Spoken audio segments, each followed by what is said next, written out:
વિદ્યાર્થી મિત્રો ઉદાહરણ નંબર 1.4 જોઈએ. બે બિંદુવત વિદ્યુતભારો વચ્ચેના સ્થિત વિદ્યુત બળ માટેનો કુલમનો નિયમ અને બે બિંદુવત દળો વચ્ચેના ગુરુત્વ બળ માટેનો ન્યૂટનનો નિયમ એ બંનેનો આધાર વિદ્યુતભારો કે દળો વચ્ચેના અંતરના વ્યસ્ત વર્ગ પર છે. તો એક ઇલેક્ટ્રોન અને પ્રોટોન તથા બે પ્રોટોન વચ્ચે લાગતા બળોના માનના ગુણોત્તર પરથી તેમની પ્રબળતાની સરખામણી કરો. અને બીજું જે આપણને પૂછ્યું છે એવું કીધું છે ઇલેક્ટ્રોન અને પ્રોટોન 1 એંગસ્ટ્રોમ દૂર હોય ત્યારે તેમના પરસ્પર આકર્ષણ બળથી ઉદ્ભવતા ઇલેક્ટ્રોન અને પ્રોટોનનો શું શોધો? પ્રવેગ શોધો. તો અહીંયા સોલ્યુશનમાં જોતા જઈએ. અહીંયા જો સોલ્યુશનમાં બે બિંદુવત વિદ્યુતભારો વચ્ચેનું સ્થિત વિદ્યુતીય બળ કુલમના નિયમથી શોધી શકાય. તો સૌથી પહેલા આપણે વાત કરીશું ઇલેક્ટ્રોન અને પ્રોટોનની. ઇલેક્ટ્રોન અને પ્રોટોનની વાત કરીશું. તો આપણી પાસે જે છે એક ઇલેક્ટ્રોન છે અને એક પ્રોટોન છે. બંનેને માની લો કે r અંતરે મૂકવામાં આવે છે.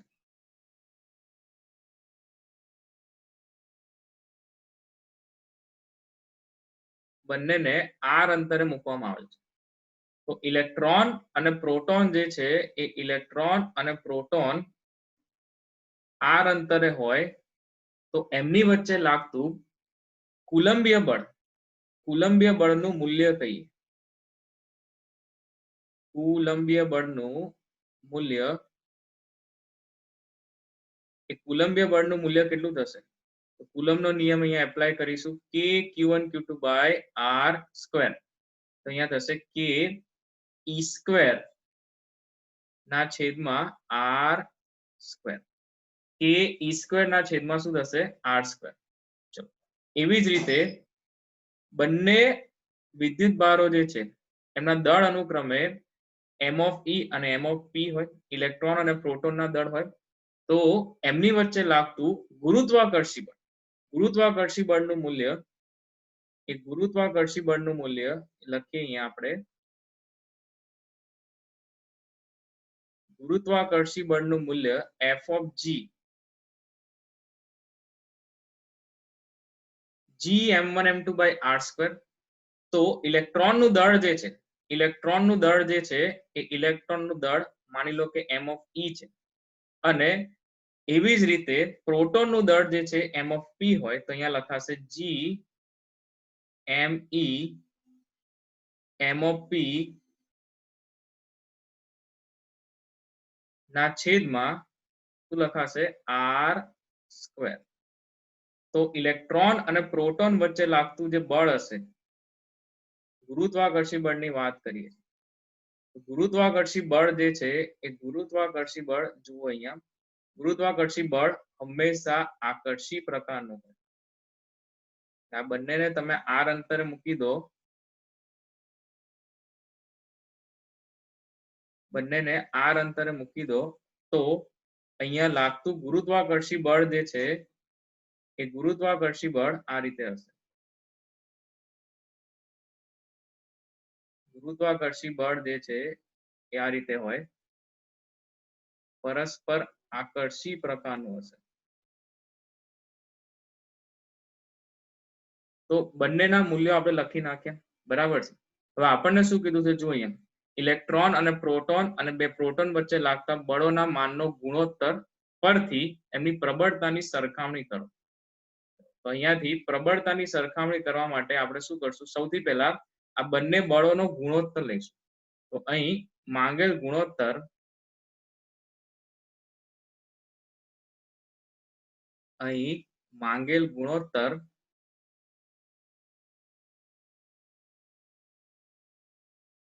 f of e એટલે વિદ્યુતીય બળ નું મૂલ્ય અને f of g એટલે ગુરુત્વાકર્ષી બળનું મૂલ્ય જે છે એનો આપણે ગુણોત્તર લઈશું. બરાબર.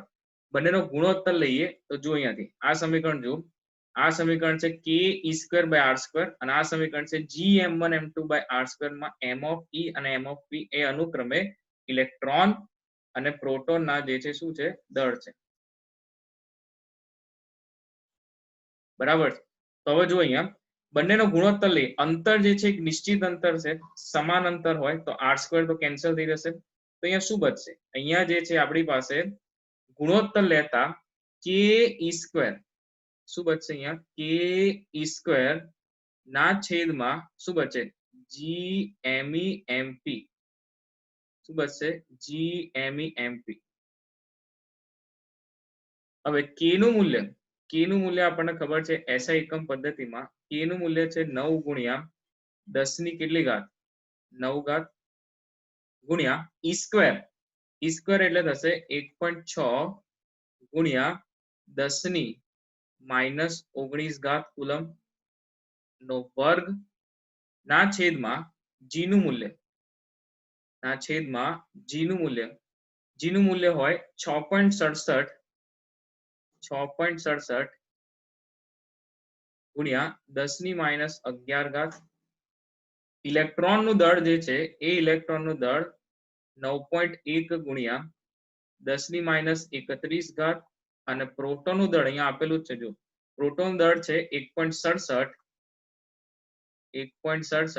ગુણ્યા 10 ની -27 ઘાત કેજી. આ જે છે એ પ્રોટોન નું દળ અહીંયા 1.67 ગુણ્યા 10 ની -27 ઘાત કેજી, બરાબર. સાદુરૂપ આપતા આ જે ગુણોત્તર છે એ ગુણોત્તર તમને મળશે, અહીંયા જો સાદુરૂપ આપતા આ ગુણોત્તર મળશે 2.27 ગુણ્યા 10 ની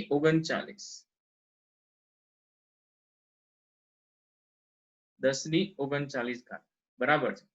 તો અહીંયા જે છે આપણે માંગેલ ગુણોત્તર જોઈ શકો છો એ 1 કરતા ઘણો મોટો છે, તો વિદ્યુતીય બળ જે છે એ વિદ્યુતીય બળ ઘણું પ્રબળ કહેવાય, બરાબર છે. ચલો તો એ રીતે પ્રોટોન ની વાત કરવાની છે, પ્રોટોન ની વાત કરવાની છે. તો અહીંયા જો પ્રોટોન માટે નંબર 2 અહીંયા લખીશું, પ્રોટોન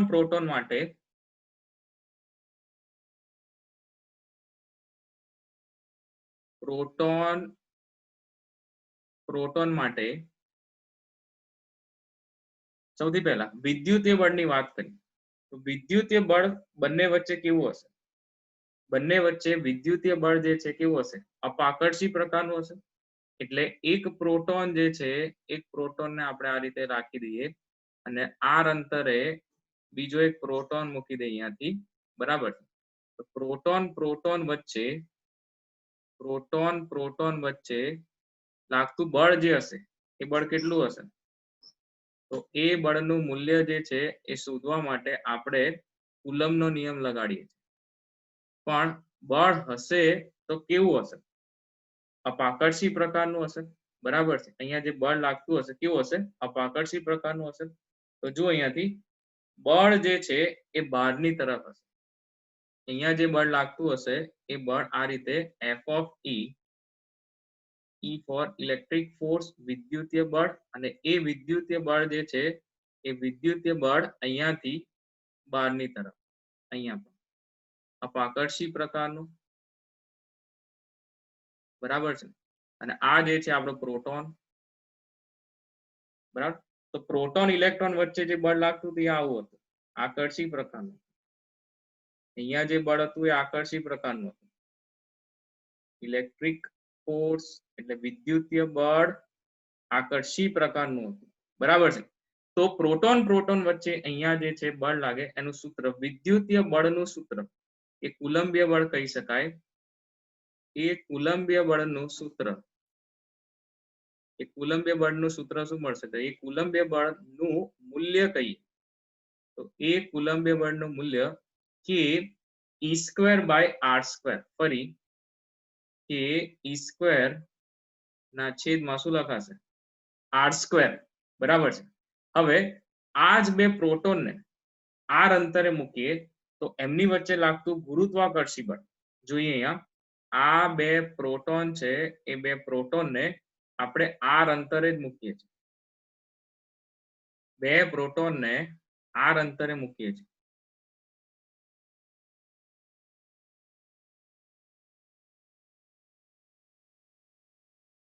અહીંયાથી r અંતરે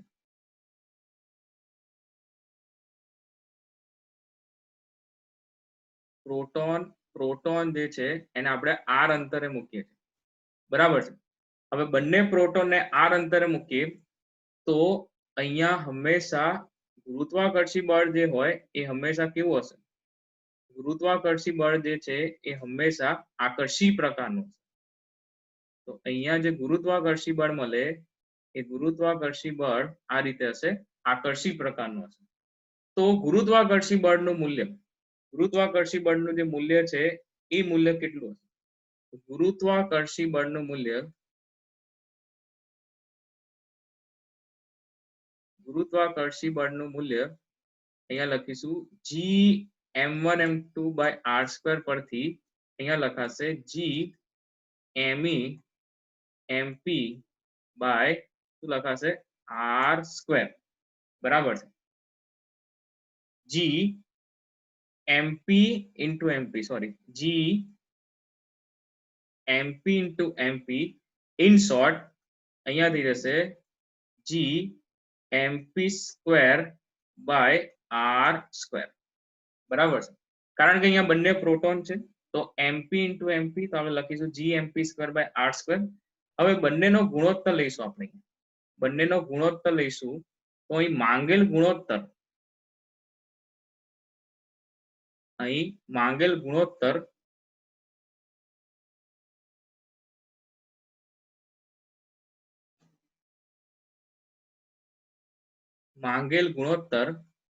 એ માંગેલ ગુણોત્તર શું હશે? તો બંનેનો ગુણોત્તર લેતા અહીંયા જોતા જાઓ, વિદ્યુતીય બળ પ્રોટોનના કિસ્સામાં વિદ્યુતીય બળ અને ગુરુત્વાકર્ષી બળ જે છે એ ગુરુત્વાકર્ષી બળનો ગુણોત્તર લઈએ તો ગુરુત્વાકર્ષી બળનો ગુણોત્તર લેતા કિંમતો મૂકવી પડશે. સૌથી પહેલા જો અંતર કેવું છે? બંને કિસ્સામાં અંતર જે છે એ બંને કિસ્સામાં સરખું છે, બરાબર. તો r² તો જે છે આ સમીકરણમાંથી અને આ સમીકરણમાંથી r² કેન્સલ થઈ જશે, બરાબર છે. ખાલી આપણી પાસે સૂત્ર બચે k_e²/G_mp², બરાબર. મતલબ અહીંયા બચશે k_e²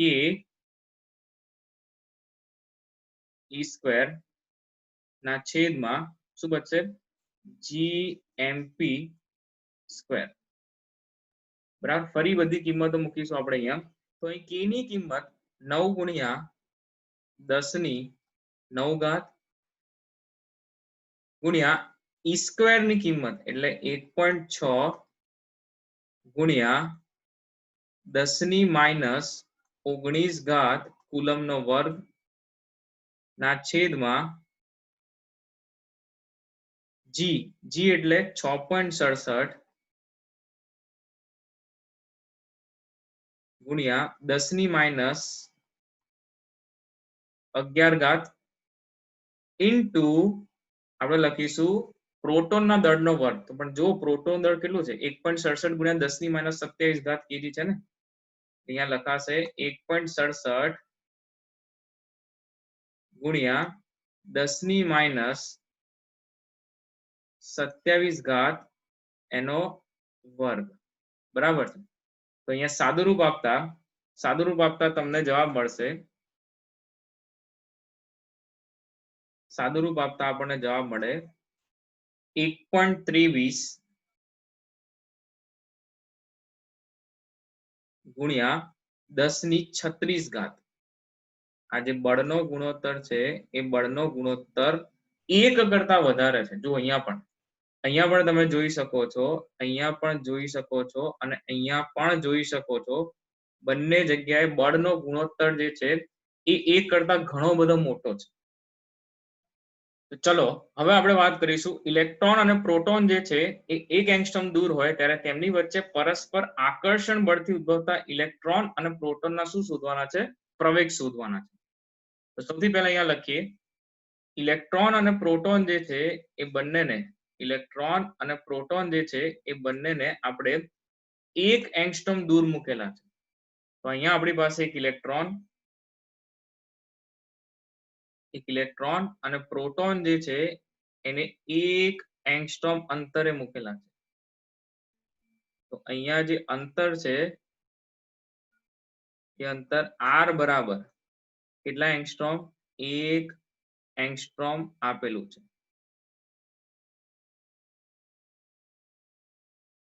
આ અંતર જે છે 1 એંગસ્ટ્રોમ આપેલું છે. તો ઇલેક્ટ્રોન અને પ્રોટોન જે છે એ બંને પરસ્પર આકર્ષી બળથી અહીંયા જે છે એકબીજા પર બળ લગાડશે.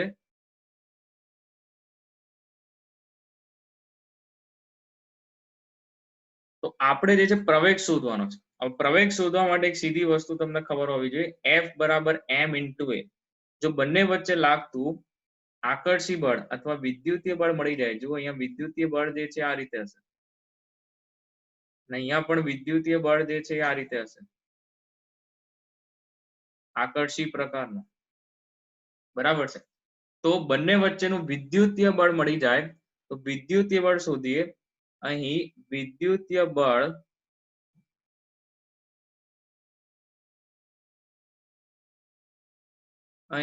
વિદ્યુતીય બળ નું મૂલ્ય કહી દઈએ.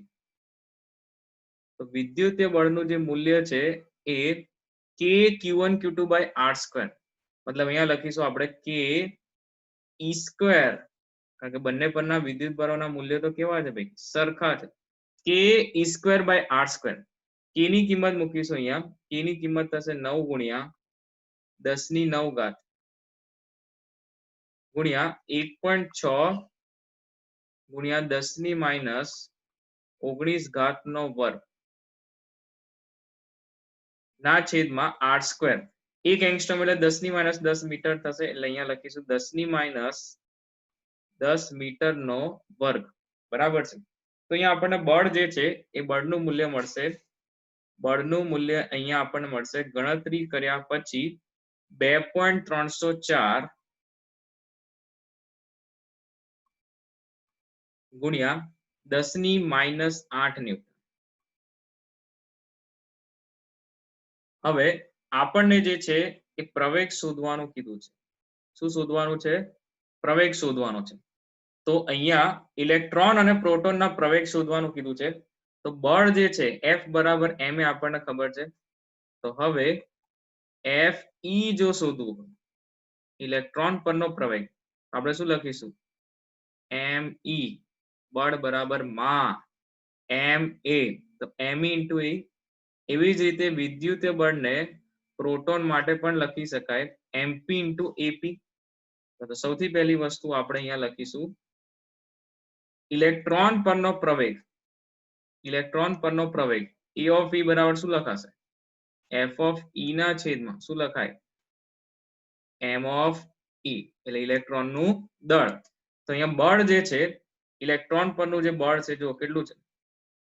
બંને પરનું બળ સરખું હોય ને, પરસ્પર, એટલે 2.304 ગુણ્યા 10 ની માઇનસ 8 ઘાત ન્યૂટન ના છેદમાં ઇલેક્ટ્રોનનું દળ 9.11 કહો કે 9.1, અહીંયા જે છે 9.11 ગુણ્યા 10 ની માઇનસ 31 ઘાત કેજી. તો પ્રવેગ જે છે કેટલો મળશે તમને? પ્રવેગ મળશે 2.53 ગુણ્યા 10 ની 22 ઘાત 10 ની 22 ઘાત મીટર પર સેકન્ડ સ્ક્વેર. એકમ લખવા ખાસ ભાઈ ફરજિયાત છે ભાઈ, એકમ જે છે એ ભૂલાય નહીં.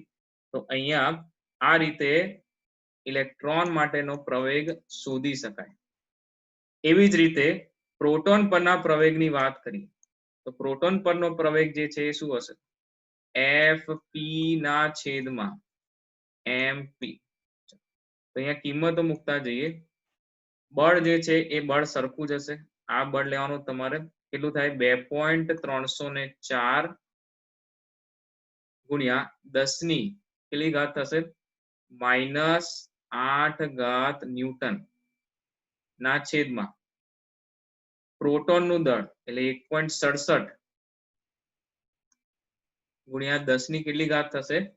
માઇનસ 27 ઘાત કેજી. તો પ્રવેગ જે છે એ સાદુરૂપ આપતા પ્રવેગનું મૂલ્ય મળશે 1.38 ગુણ્યા 10 ની 19 ઘાત 10 ની 19 ઘાત મીટર પર સેકન્ડ સ્ક્વેર. તમે અહીંયા જોઈ શકો છો કે ઇલેક્ટ્રોન અને પ્રોટોનના જે પ્રવેગ છે એ અલગ અલગ છે, કારણ કે બંનેના દળ જે છે એ દળ અલગ અલગ છે. તમને ખબર હોવી જોઈએ ભાઈ, એ જે છે પ્રવેગ એ દળના વ્યસ્ત પ્રમાણમાં હોય. જેનું દળ વધારે એના માટે પ્રવેગ ઓછો હોય, અને જેનું દળ ઓછું એના માટે પ્રવેગ વધારે હોય. બરાબર છે? તો આ રીતે ઇલેક્ટ્રોન પ્રોટોનના પ્રવેગ શોધી શકાય. બીજું એક તારણ આપણે એ રીતે તારવાનું છે અહીંયા કે બળના ગુણોત્તર, અહીં જે માંગેલ ગુણોત્તર છે એમાં તમે જોઈ શકો છો સ્પષ્ટપણે કે એફ ઓફ ઈ વિદ્યુતીય બળ જે છે એ વિદ્યુતીય બળ ગુરુત્વાકર્ષી બળ કરતા ઘણું કેવું છે? વધારે છે. કેવું છે? વધારે છે. તો આ તારણ લખી શકાય. તો આ થયું આપણું ઉદાહરણ નંબર 4. ખ્યાલ આવી ગયો વિદ્યાર્થી મિત્રો?